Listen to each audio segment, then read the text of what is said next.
Continuando con el programa, tenemos la presencia del doctor, el médico geriatra, el doctor José Fonseca. Vamos a conversar acerca de lo que es el estilo de vida del adulto mayor en las mejores condiciones, en un mundo ideal, en un mundo perfecto, cómo deberían vivir las personas de la tercera edad. De eso se trata, de conversar acerca de cómo deberían vivir las personas mayores.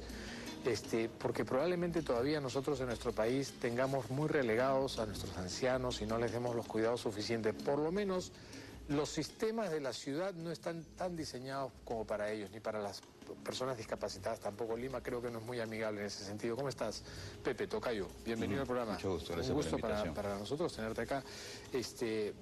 ¿Tú crees que Lima es una ciudad poco amigable para las personas de la tercera edad? ¿No tiene facilidades? ¿Es hostil? Sí. En muchos casos, sí, ¿no? No solamente Lima, sino todo el resto del país. Y en general, en muchas partes del mundo, los sistemas de salud no están preparados aún para atender adecuadamente a este grupo etario que aumenta cada día más. Claro, si las expectativas de vida han aumentado, imagínate. Por ejemplo, en 1900 la expectativa de vida era 50 años. O sea... ¿En el mundo o...? En el mundo, en general. Por las guerras, por las enfermedades infecciosas. Así es. Ahora el promedio de vida o la expectativa de vida son 70 años. O sea, una persona vive casi la tercera parte de su vida en esta etapa. Y sin embargo no está preparado el sistema de salud para brindarle una buena atención. ¿La definición de tercera edad va a cambiar o todavía es a partir de los 60 y...? Claro, la edad es una edad arbitraria. Es arbitrario, pero sí, más o menos... En los países de Latinoamérica se considera 60 años a partir de ahí, y en los países desarrollados 65 años. Pero no existe un punto en que uno diga... Tú le preguntas a una persona de 70 años ahora si se considera tercera edad y te dice que no. ¿Es cierto? El término tercera edad se usaba antes. Claro. Ahora se está prefiriendo el término de adulto mayor. Adulto mayor. Adulto mayor. ¿No? Sí.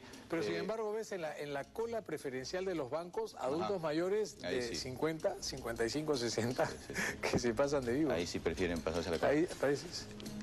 La tercera edad o esta etapa de la vida es solamente una etapa más que se llama envejecimiento, ¿no? Es una nueva etapa. Va a depender justamente de cómo vivió este individuo durante sus años previos a esta etapa para determinar cómo va a ser su envejecimiento. Si va a ser un envejecimiento saludable o exitoso, o por el contrario va a ser un envejecimiento patológico. Ahí es donde entran los estilos de vida. Los estilos de vida son unos factores, como podemos llamarlos, externos. Determinantes de salud. Determinantes externos, ¿no? Determinantes externos. Los internos podrían ser la edad, la raza, el factor genético.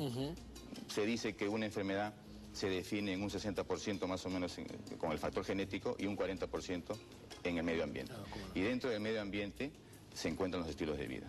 Muy importantes. Los estilos de vida es el tipo de comportamiento repetitivo que llevan a la larga un hábito, un estilo de vida. Que a la larga vas a terminar mejor o mayor dependiendo del que elijas, porque además tú eliges tus estilos de vida, no es que ellos te elijan, no es como la vida en sí que te toca, no, los estilos de vida tú los eliges. Justamente son modificables, ¿no? Mencionaste factores determinantes de la salud y son modificables. Son modificables. Al 100%. Ahora, ¿cómo cambia la psiquis, cómo cambia la mentalidad, qué cambios psicológicos se dan en la tercera edad?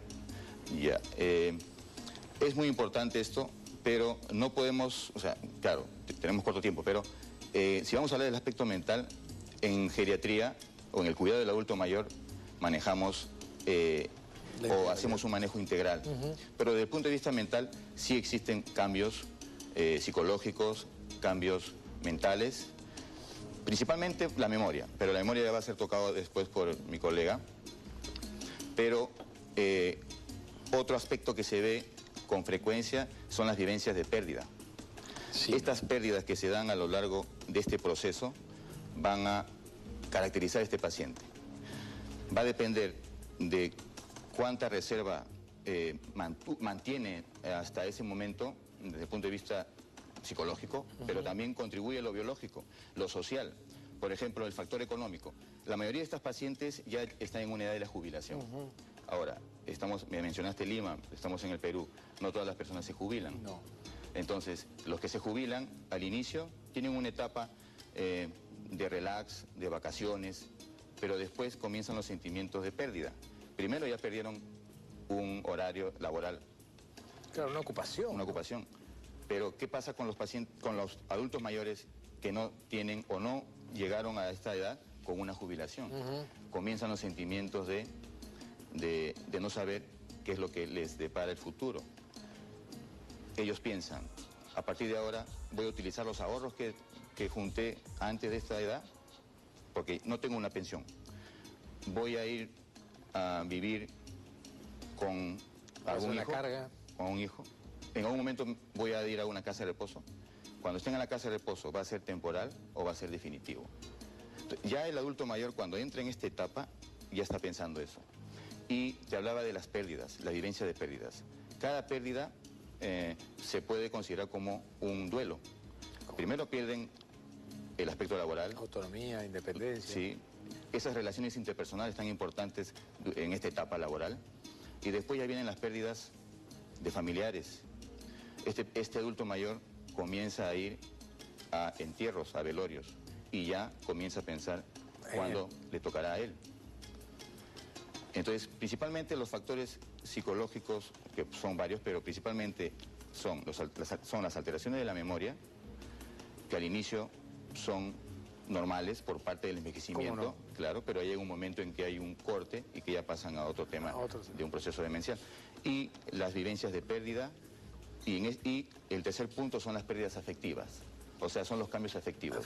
Sobre todo la tristeza, y si esa tristeza no se puede manejar adecuadamente, puede convertirse en una depresión. Ahora, Pepe, yo siempre digo, la gente piensa que estar viejo o ser mayor o ser anciano es tener alguna enfermedad siempre, ¿no? Dices, no, ya a mi edad pues que no tenga diabetes, o a mi edad que no tenga hipertensión, o a mi edad que mi corazón no funcione bien. Pero eso no es una cuestión correcta, no es una forma de pensar correcta. Hay adultos mayores muy sanos, ¿no? Saludables, exitosos. Muy saludables, pero eso no lo empezaron en la tercera edad, lo empezaron antes. Claro, esas ideas son los mitos que un adulto mayor se enfrenta. ¿Qué tan llenos de mitos están los adultos mayores en nuestra sociedad? No solamente ellos, que crecen en esta sociedad que es así, sino también los jóvenes, ¿no? Hay un término que nosotros no lo usamos, pero se llama ageísmo, que es el rechazo hacia los adultos mayores. Y no solamente se ve en la sociedad, sino también se ve hasta en la atención sanitaria. Ah, sí. Un factor en contra más que tienen los adultos mayores en el país, por ejemplo, es de que además del sistema de salud que no está preparado para este grupo, la preparación en los cuidados del adulto mayor también es poca. Solamente existen 5 facultades, por ejemplo, en el Perú, donde tienen como curso geriatría. Geriatría, sí, es cierto. ¿No? Entonces, después se ven los problemas de salud cuando no son evaluados por una persona preparada, ¿no? ¿Con qué frecuencia un adulto mayor debería recurrir a un chequeo? Así como a los niños se les lleva al pediatra, a los adultos mayores no se les lleva al geriatra, ¿no? Claro. ¿Hay algún plan de chequeos regulares que incluya...? Sí, pero antes de eso debemos diferenciar que un paciente de adulto mayor es diferente a cualquier otro grupo etario. Claro, ¿no? Sus propias peculiaridades. O sea, para catalogarlo, para catalogar sus factores de riesgos, sus hábitos o estilos de vida, debemos primero hacer una valoración integral. O sea, en ellos sí no existen esos paquetes que pueden existir, paquetes entre comillas, claro, en jóvenes. En el adulto mayor, primero debe tener una evaluación geriátrica integral, multidimensional, o sea, no solamente el aspecto biológico, sino mental, social y funcional, que es el más importante. Y de acuerdo a eso, en el aspecto biológico, orgánico, veremos qué estudios podemos indicar. Pero a partir de los 60 años, se considera que una vez al año debe tener un examen periódico. Ya, y va a depender de las comorbilidades. ¿Y cómo no? Muchas veces en esta primera evaluación geriátrica integral determinamos nuevas enfermedades. O sea, podemos determinar pacientes que traen ya una diabetes de larga data, una hipertensión arterial, un trastorno depresivo, pero otros que están debutando, recién los diagnosticamos. Y ya la tenían esta enfermedad quizás algún tiempo, pero no fue detectada. ¿Por qué? Porque hay una deficiencia en la atención en el adulto mayor. No suena bien, pero es así. Bien, claro que no. Muchas personas, para un paciente diagnosticado una depresión, yo han visto por lo menos 5 veces. Sí, claro que sí. Estoy seguro. Yo creo que hay hablando de depresión que es tan, hablando de depresión que es tan frecuente, ¿no? ¿Tú como geriatra crees que vivirás para ver un mundo perfecto dentro de la geriatría, socialmente hablando, para el adulto mayor?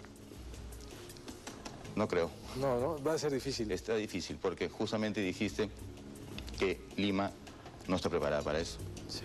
Pero depende de nuestras autoridades, de programas como este, sí, en que se diga dónde está el problema y que se den las soluciones del caso.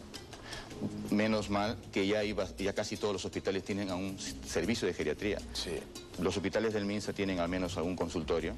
Las Fuerzas Armadas, yo trabajo en el Hospital Naval, sí tienen un centro geriátrico donde sí, claro, tenemos los 4 niveles, y poco a poco se está dando cuenta la gente de que hay este tipo de especialistas, que es una especialidad nueva. Para mucha gente es una especialidad muy nueva. En otras latitudes, en países mucho más socialmente organizados o mejor organizados, esto es una cosa ya que tiene muchas décadas funcionando, pero bueno, espero que mejore.